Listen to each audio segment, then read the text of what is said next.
Hey guys, आज इस video पे हम मॉडर्न फिजिक्स स्टार्ट करने जा रहे हैं for BSc third year and for BSc six semester physics के लिए। तो आज हम एटॉमिक मॉडल जो आपकी फर्स्ट यूनिट है इसको आज हम पढ़ेंगे।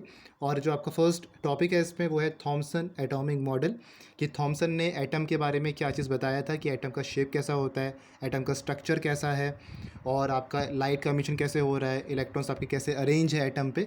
तो वो सब चीज़ इस वीडियो पे हम स्टडी करेंगे, क्या सक्सेस रही, क्या फेलियर रहा थॉमसन एटॉमिक मॉडल का।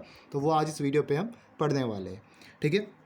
तो थॉमसन के हिसाब से जो आपका एटम था उसका स्ट्रक्चर कुछ ऐसा था कि एटम आपका एक स्पेयर की तरफ था, जिसमें आपका जो पॉजिटिव चार्जेस है वो आपके यूनिफॉर्मली डिस्ट्रीब्यूटेड है पूरे एटम में, और आपके इलेक्ट्रॉन्स इतने सफिशेंट है कि वो आपके पॉजिटिव चार्जेस को बैलेंस आउट कर रहे हैं, जिससे आपकी एटम की स्टेबिलिटी मेंटेन रहे, ठीक है। तो जे थॉमसन ने यहाँ पर एटम का शेप क्या बताया था कि एक स्पेरिकल शेप है जिसमें पॉजिटिव चार्जेस आपके यूनिफॉर्मली डिस्ट्रीब्यूटेड है, पॉजिटिव चार्जेस आपके यूनिफॉर्मली डिस्ट्रीब्यूटेड है, और इलेक्ट्रॉन्स आपके सफिशिएंट है कि उस पॉजिटिव चार्जेस को आपके बैलेंस आउट कर रहे। बैलेंस आउट करने से क्या हो रहा, एटम की जो स्टेबिलिटी है वो आपकी बढ़ जा रही है, ठीक है। तो ये आपके थॉमसन के हिसाब से एटॉमिक मॉडल था।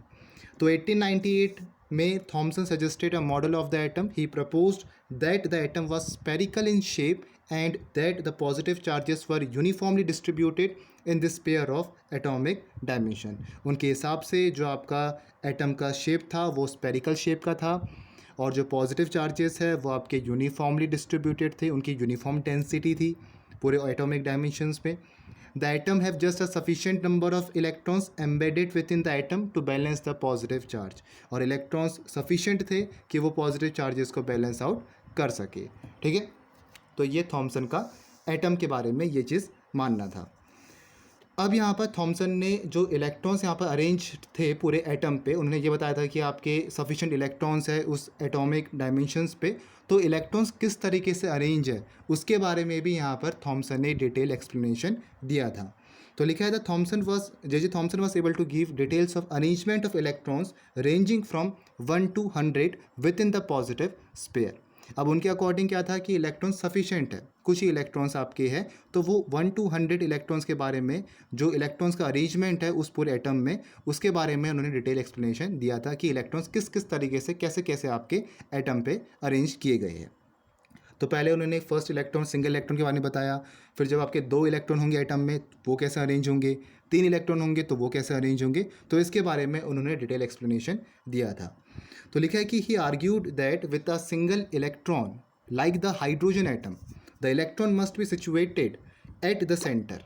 उनके अकॉर्डिंग जब आपका सिंगल इलेक्ट्रॉन एटम है, मतलब एटम में एक ही इलेक्ट्रॉन है, और ऐसा कब होगा, जब आपका हाइड्रोजन एटम होगा वो, उसमें तो आपका सिंगल इलेक्ट्रॉन होंगे, ठीक है, या हाइड्रोजन लाइक आयंस हो गए, हीलियम 2 पॉजिटिव या ऐसा कुछ हो गया, ठीक है, तो उसी में आपके सिंगल इलेक्ट्रॉन हो गए।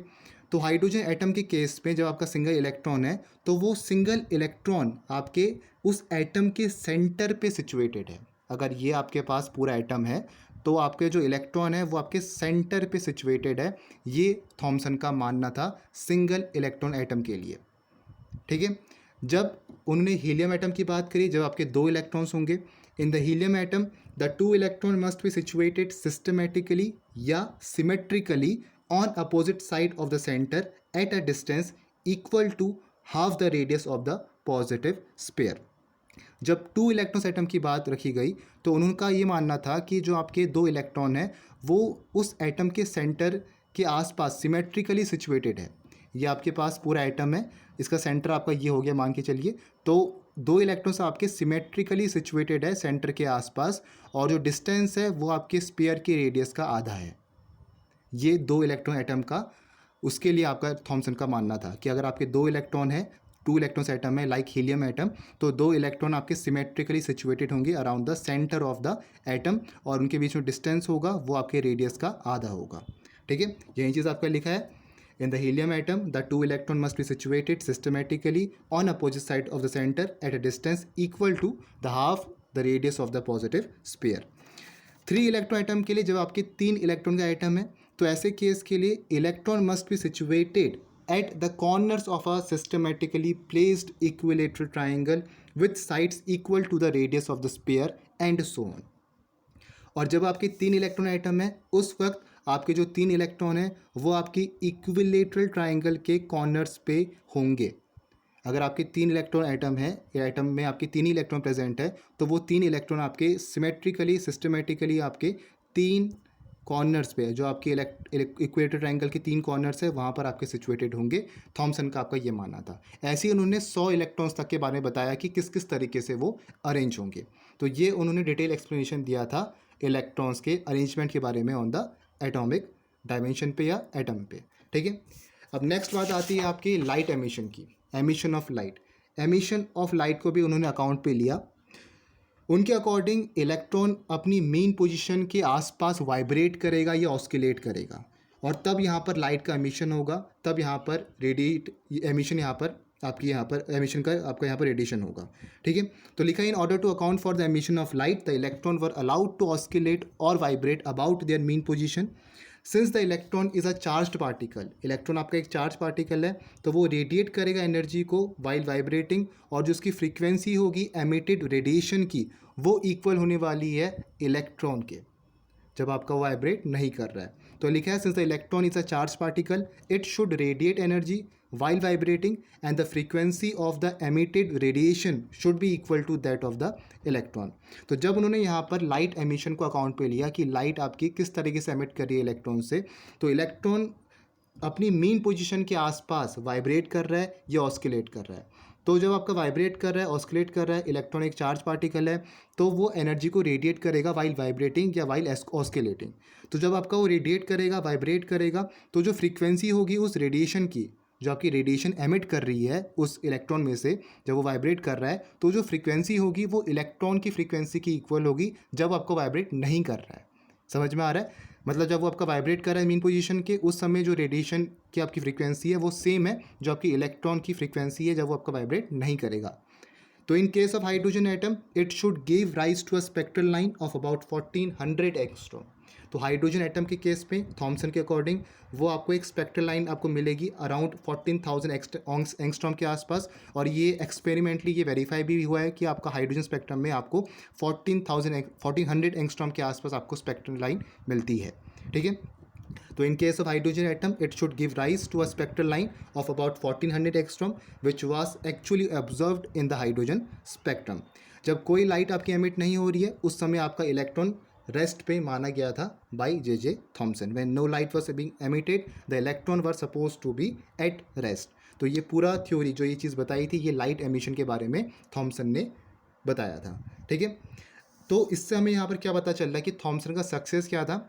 उन्होंने यहाँ पर एक एटम पे पॉजिटिव चार्जेस और नेगेटिव चार्जेस प्रेजेंट है इसके बारे में तो बता दिया था, और साथ में ये भी बता दिया था कि आपकी इक्वल अमाउंट में प्रेजेंट है कि एक दूसरे को बैलेंस आउट करे जिससे आपकी एटम की स्टेबिलिटी मेंटेन रह रही है। ठीक है, और साथ में उन्होंने एक मैकेनिज्म प्रोवाइड किया for the emission of electromagnetic waves. तो ये 2-3 चीज़ें उन्होंने यहाँ पर प्रॉपरली सक्सेसफुली एक्सप्लेन करी है। तो लिखा है thus the Thomson atomic model explained successfully the existence of positively and negatively charged ions satisfied the requirement of the stability of the atom and provided a mechanism for the emission of EM waves। तो Thompson atomic model ने successfully ये explain कर दिया था कि एक atom जो आपके पास है उसमें आपके पॉजिटिवली चार्ज्ड आयंस और नेगेटिवली चार्ज्ड आयंस प्रेजेंट है और वो आपके इक्वली प्रेजेंट है। इलेक्ट्रॉन्स आपके सफिशिएंटली प्रेजेंट है कि वो आपके पॉजिटिव चार्जेस को क्या कर रहे हैं, बैलेंस आउट कर रहे हैं, जिससे आपके एटम की स्टेबिलिटी मेंटेन रह रही है। और दूसरी चीज़ उन्हें लाइट एमिशन को भी सक्सेसफुली एक्सप्लेन किया था कि उन्होंने एक मैकेनिज्म प्रोवाइड कर दी थी EM वेव्स की एमिशन के लिए। ठीक है, तो ये तो उनका यहाँ पर जो आपकी सक्सेस थी यहाँ पर थॉमसन एटॉमिक मॉडल की वो आपकी ये थी। कुछ फेलियर्स आपके यहाँ पर रहे।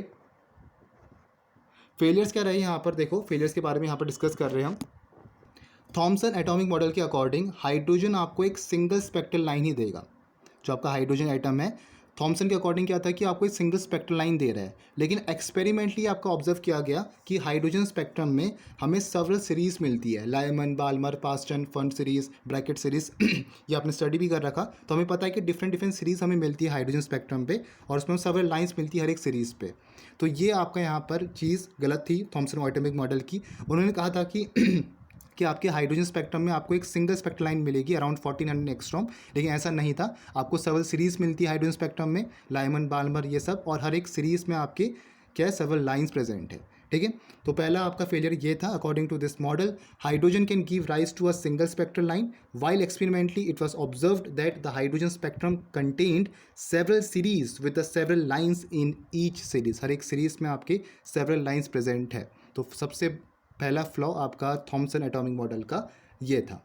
दूसरा क्या था, this Thomson atomic model was defective somewhere, तब इसको डिफेक्टिव माना जाता है थॉमसन एटॉमिक मॉडल को इस केस के लिए। Moreover the scattering of alpha particle by the heavy atom studied by Rutherford forced to conclusion that the positive charge could not be distributed evenly in the whole mass of the atom. Thomson जो आपकी ये Rutherford scattering of alpha particles है जो हम next video पे study करेंगे, उनके according उन्होंने क्या कंक्लूड किया था कि आपका जो पॉजिटिव चार्ज है वो आपका यूनिफॉर्मली डिस्ट्रीब्यूट नहीं हो सकता पूरे एटम पे। पॉजिटिव चार्ज आपका न्यूक्लियस में कंसंट्रेटेड है, यह आपका अल्फा स्कैटरिंग से कंक्लूजन निकला था। ठीक है, तो यही चीज़ लिखी है, the scattering of alpha particles by the heavy atoms studied by Rutherford forced to the conclusion that the positive charge could not be distributed evenly in the whole mass of the atom. It should be concentrated in very small region at the center of the atom.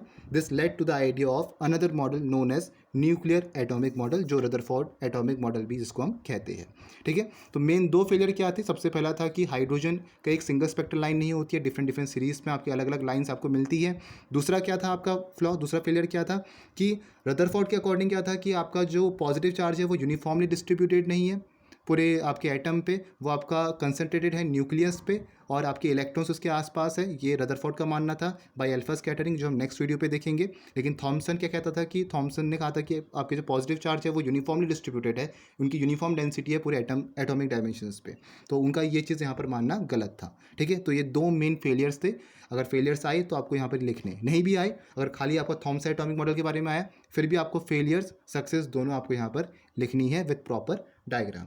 ठीक है, तो ये था आपका Thomson atomic model. Next video पे हम Rutherford alpha scattering और Rutherford atomic model, जिसे हम न्यूक्लियर एटॉमिक मॉडल भी कहते हैं, वो हम नेक्स्ट वीडियो पे स्टडी करेंगे। Hope you like this video. ये आपका पार्ट 1 है, प्लेलिस्ट मैंने बना दी है, आगे हम यहाँ पर ऐसे करते जाएंगे, इसको एटॉमिक मॉडल्स को कंप्लीट करेंगे, फिर हम लेजर्स मेजर्स पे, फिर आपका एक्सरे स्पेक्ट्रा, ये सब चीज़ें आपके आती है, मॉलिक्यूल स्पेक्ट्रा, वो हम स्टडी करेंगे। तो मिलते हैं नेक्स्ट वीडियो पे। Thank you for watching this video.